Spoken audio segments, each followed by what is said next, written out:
Three, two, one. Here we go! Hello guys, what is up and welcome back to the Sports Shift with me, Ian Marquez. Another weekend of Premier League action is in the books. Once again, it was eventful, very unpredictable. We have the likes of Newcastle taking 4 from Bournemouth, followed by Manchester City showing Ipswich the gap between the Premier League and the Championship after giving them 6 at Portsmouth Road. We also had losses to the likes of Spurs, Manchester United. So much to talk about, let's get started. Another weekend of Premier League fixtures is upon us. We have some teams looking to continue their good form, such as Nottingham Forest. Some teams looking to bounce back, like Newcastle, Man United, Spurs, and just some teams trying to figure themselves out. So let's take a look at the fixtures. Well, coming off of 2 important victories, you have Bournemouth at home to Forest. Brighton once again beating United at Old Trafford. They will host Everton. Everton also back off an interesting victory, 3-0 up against Spurs. Almost let Spurs come back, finished 3-2. But they took home a much needed 3 points to get themselves a little bit of distance between them and the bottom 3. We have Liverpool, a very late win. Darwin Núñez off the bench, bagging 2 late goals away to Brentford to secure 3 points and increase the gap at the top. They will host Ipswich. Ipswich back off of a 6-0 defeat to Man City, but Ipswich do tend to fare a little bit better away from home. We then have Southampton. Southampton suffered a big defeat to Nottingham Forest. Nottingham Forest continuing to run smoothly. They will welcome Newcastle to the South Coast. Newcastle a little blip in their pretty consistent form. They conceded 4 to Bournemouth, which is pretty unusual for Newcastle, but Premier League unpredictable. Any given day, anything can happen, and I expect Newcastle to bounce back. We then have Wolves hosting Arsenal. It's not looking good for Wolves. They played on Monday night and lost 3-1 to Chelsea. Interesting to see where they go from here. It's not looking up. They're still relying on individual brilliance from the likes of Cunha. I mean, even though they scored, it was pretty fortunate, pretty soft goalkeeping from Sanchez, and I would expect Arsenal to keep a clean sheet here. Following that, we have probably the biggest game of the week. That's Man City at home to Chelsea. Man City started to find some form. Chelsea, after that hot run of games, they then went on a big skid and finally back to winning ways against Wolves, but they're looking to start picking up some wins and climb the table once more. So that's going to be a very interesting matchup. Cole Palmer back to his old stomping ground. On Sunday, we have Crystal Palace hosting Brentford. Brentford with a tough loss to Liverpool. They played really well. They had some chances that they probably should have taken, but that's football. Can they head to their London opponents and get 3 points against Palace? Guess we'll find out. Staying in London, we have Spurs hosting Leicester. Ange Postecoglou is on the hot seat. A lot of people are calling for him to leave Spurs. It's not looking good. He plays a good style of football, but at the end, results are all that matter, and he's not getting any results right now. So I expect Spurs to come out heavy. It's going to be a very good game. Ruud van Nistelrooy also struggling to find form at Leicester. So both teams in need of 3 points desperately. But now we have Aston Villa.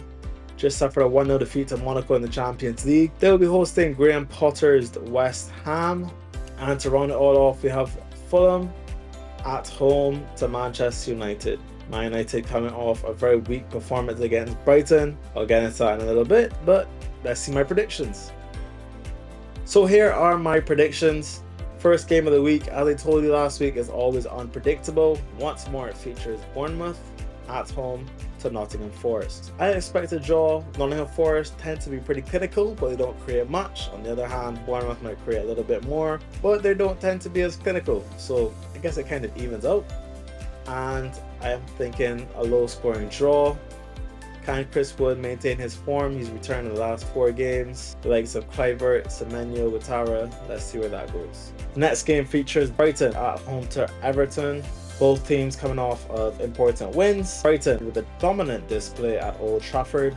A comfortable 3-1 performance there. On the other side, Everton with an important 3 points against Spurs. There was a narrow chance of Spurs coming back, but Everton seemed to have that in control the whole time. It was Spurs, so I don't think that, although Everton got the win, it was Spurs that they were playing, and I think that it's a little too early to get optimistic about Everton's form and performances. On the other hand, it was Manchester United, so like, don't get too over excited about that one either. Both teams have been playing really poorly, although I do think Brighton have more quality and are at home. I would expect Brighton to take the 3 points, but they haven't really been controlling games and they haven't been creating as much. And we all know that they're susceptible defensively unless you're playing against Manchester United. Next game is Liverpool at home to Ipswich. Ipswich off the back of a 6-0 defeat to Manchester City. Liverpool with a narrow, late, heroic win from Darwin Núñez against Brentford. Not going to study this one too much, although Liverpool do have a Champions League game in midweek against Lille.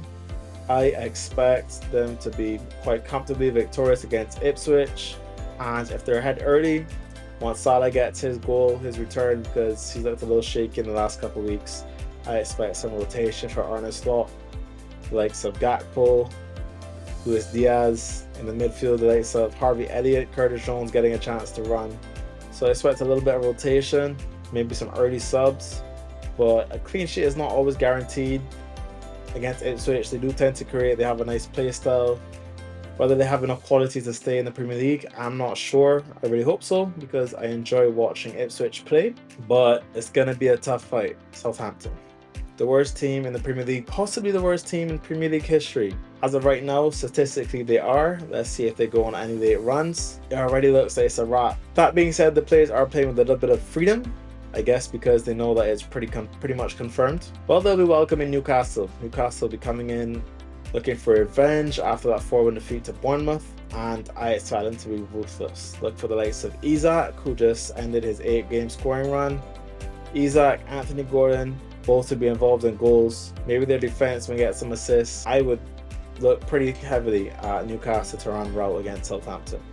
Similarly, we have Arsenal heading to the Midlands to face Wolves. Arsenal dropping points to Aston Villa. I mean, who suggested that? Aston Villa with a late equalizer. The game looked like it was done. Arsenal were in control. And 2 quick goals in the space of 10 minutes. It was 2-2, and Arsenal could not find anything to change the scoreline. Finished 2-2. Pretty much a deserved draw, but the gap continues to increase at the top. If Arsenal want to call this a title battle, they're going to have to start stringing together some wins, and that's going to start right here against Wolves. I know they're pretty banged up, but they should have enough quality. Wolves are also susceptible to set pieces, so look for the likes of Gabriel to get in amongst the goals. I don't think Gabriel is that strong defensively. I think he jumps in, he's too rash, similar to a lot of players in the Premier League actually, but he is very strong on the attacking side of things. When it comes to corners, he always seems to be in the right place at the right time, so you have to give him credit for that. And look for Gabriel to be amongst the goals once more this weekend. To wrap up Saturday's games, we have Manchester City hosting Chelsea. Huge clash, fight for Champions League places, possibly a fight to stay in the title race if you want to consider it. Cole Palmer at his old stomping ground, Mateo Kovacic at his old stomping ground. These clubs do tend to do quite a bit of business together. Erling Haaland once more in the goals, Phil Foden finding some form since the turn of the year. I expect this to be a heavyweight clash. If I had to choose a winner, I would lean towards Manchester City just because they're in better form, but playing against Chelsea is never an easy task. When Cole Palmer is in the mood, he can do magical things. Jackson has been in the right places, creating chances, he just hasn't been able to finish it off. I know they're not going to get as many chances against City, so they have to be a little bit more clinical. They have the likes of Jadon Sancho, who will be returning to play City again. And I think it's going to be a really good game. I expect a high-scoring draw, such as 2-2, maybe 3-0. Starting off Super Sunday, we have the London Derby, Palace at home to Brentford. I do think Brentford edge it just because they have a little bit more quality, and Buemo, Wissa have been in fine form, they have a great connection. Both work really hard for the team, whether that's defending and making those 80-yard counter-attacking runs, but they're relentless, and I think they just have a little bit more quality. Palace have looked a lot better in recent weeks, coming off the bat of a couple clean sheets. I don't think it's going to be easy for Brentford. I think Palace will score, but for the likes of Ismail Assar, Eze, Mateta, to be in and around creating some chances, but I do think Brentford edge it, probably around 2-1, maybe 3-1. Continuing Sunday games, Spurs host Leicester. Ruud van Nistelrooy struggling to motivate his squad to find some form. They're just lacking the quality. Spurs do have the quality, but I don't know if it's hard. I don't know how you describe it. Like, they have the talent, they have the ability. It's just sometimes they don't want to be there. Like, defensively, they're so susceptible, similarly to Man United, I must say. But you would definitely expect them to be able to beat Leicester. They need these points to find a European spot. They're sitting so far down the table. They just need 2 or 3 wins on the trot to give themselves a little bit of confidence, man. Let Postecoglou secure his position, at least until the end of the season. But it's not looking good for Spurs right now, and if it was me, I'd be scared to bet on them or to pick Spurs to win a game. Let's see what happens. What do you think? I do have Spurs winning it, but I'm no means confident. Aston Villa welcoming West Ham to the Midlands. Coming off of that tough defeat in midweek at the hands of Monaco, they'll be hosting West Ham. Ollie Watkins seems to be finding his shooting boots in recent weeks. Let's see if he can continue that form. Very interested to see how Daniel Marlin fits into this setup. With the likes of Morgan Rogers, I think they can be devastating on the counter-attack. Good to see Kamara back in the game. He's been out for so long after that ACL injury, but he still has the talent. He's a willing runner, and that's all you can ask for in the Aston Villa midfield. Tillmans with a really good goal against Arsenal last week. He's always has that moment of quality about him, and I think they just have too much quality. Once they're strong, take their chances, I can see them comfortably winning against West Ham. Look for the likes of a 3-0, possibly 4. To round it all off, we have Manchester United travelling to London to play Fulham. What can I say? Apparently Ruben Amorim went berserk following the Brighton match, deservedly so, trashing the dressing room, damaging the TV. I mean, how do you motivate these players to want to play? They're on crazy money, probably the best contracts of their careers, so they're just going to waste out their contracts. I mean, then you have the likes of Kobbie Mainoo, Collier, Young fighting for that squad, but no one really seems to want it. I mean, in the back lane, we have Mazraoui, Maguire, De Ligt, Euro, all playing with passion. But Euro is a little bit raw, I don't think he's ready yet. You know, Dallo, he'll run a lot. In the midfield, we have Ugarte. I'm really loving watching Ugarte play.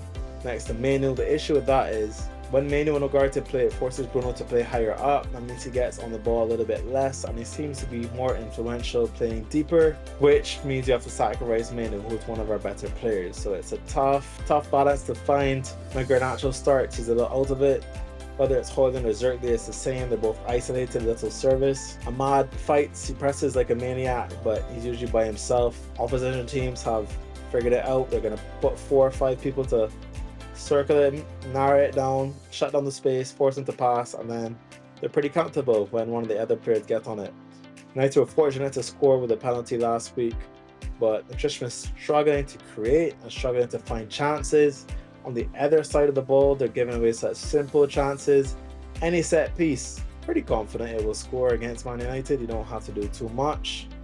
Onana, I'm a fan of Onana. I've been pretty confident in his performances. He has to improve on the set pieces. He needs to be more commanding in the box. And that mistake that happened, allowing Walter to score, cannot happen, especially when you're in the form that United is in. On the other side of the ball, it's typically gritty. It's never pretty, but they've been finding ways to win. And I think that continues. They have the likes of Jimenez will finish a few chances. Smith Rowe has quality about him. You have industry in the likes of Iwobi in midfield. When Reece Nelson is playing, he can be pretty shifty, similar to Harry Wilson. And they don't mess about. They're solid, they're direct, and they'll get the job done. So I expect them to take the lead at home. And I think it's up to Man United, probably Ahmad by himself, to try and find the equalizer late on. I'm thinking the likes of a 1-1 draw. If you look at the stats for expected goals and clean sheets, obviously against the likes of Southampton and Ipswich, we expect Liverpool, Newcastle, Arsenal all to be up there in the goals. They're playing against pretty weak opposition. Even Spurs, although they concede a lot, we still expect them to score against a weaker Leicester side. So look for likes of Isak, Salah to be among the goals. Even against Chelsea, I expect Haaland to have a say. He usually does against Chelsea, similar to Cole Palmer. Now when we look at clean sheet odds, we have the likes of Ipswich, Leicester, Southampton, Wolves, all down the bottom. They're playing top of the table opposition, and they have very weak defenses. So I expect all of these teams to concede. Clean sheets will be few and far between. And at the opposite end of it, we have Liverpool, Arsenal, and Newcastle all likely to keep a clean sheet, because on the other side of it, these teams struggle to create. Notice how Arsenal typically, no matter the opposition, they'll have a decent chance of a clean sheet, but especially when they're playing a team like Wolves, it will be a lot higher. Notice we'll have teams like Fulham, Man United, Spurs, mid-table in both categories, whether it's scoring a goal or keeping a clean sheet. So if you're a betting man, don't be afraid to look at both teams to score. It's very possible, and just keep an eye out for that. So looking at the expected goal odds and then the clean sheet odds, you can kind of formulate which team has a higher chance of scoring. And if you just go and highlight their top performers, it's pretty easy to pick the best chances of getting a goal involvement this weekend. I'm sticking with Salah and Isak. Let me down last week, but they've been in fine form. Salah against a struggling Ipswich side, Isak against an even worse Southampton side. I expect both to find the back of the net. Erling Haaland is a little bit interesting because it's against Chelsea, which is a tougher opposition. But if you look in the past, he does tend to find a goal in these games, and often these games have a penalty, especially if Anthony Taylor is the referee. So look out for that. If we're looking at the yellow cards, well, we have Cucurella and Ugarte. Cucurella is playing against the City side in fine form. If you have to defend the likes of either Doku or Savinho, maybe even Phil Foden, it's going to be a long day. And he's always rash right into a foul, even if it's for diving. He likes to throw himself on the ground. I'd be confident in a yellow card for Cucurella. Ugarte, quite the opposite. He's firm, very aggressive, but he'll take one for the team. Often he has to do because he's surrounded by players, whether it's in transition or not. Sometimes you just have to take a foul for the team. Those fouls add up, so I'm never surprised when I see Ugarte with the yellow card. And Dalot. Let's see who Dalot will have to defend against. If it's the likes of Iwobi, Smith Rowe, Reece Nelson, when he's out of position and chasing back, it's so easy to get shifted and force yourself to have to give a foul to stop the attack. I can see that happening in many ways, and it's just a matter of time before he gets a yellow card. So I'm sticking with Dalot on Ugarte to get yellow cards, and Cucurella just based on the opposition. In terms of full-time result, well, I have three teams that are playing three relegation threatened sides. That is Liverpool, Arsenal, and Newcastle, playing the likes of Ipswich, Wolves, and Southampton respectively. For a long shot, I have Spurs playing against a struggling Leicester side. The only difference is it's Spurs, so you're never confident. That's why it's a little riskier, but they should be able to get the job done. And I think it's a pretty safe bet for the four teams. A nice little decent parlay. So that's going to do it for this video, guys. Thank you so much for watching. If you haven't already, be sure to like and subscribe and check out another one of my videos. Otherwise, enjoy this weekend's Premier League action and see you guys next time.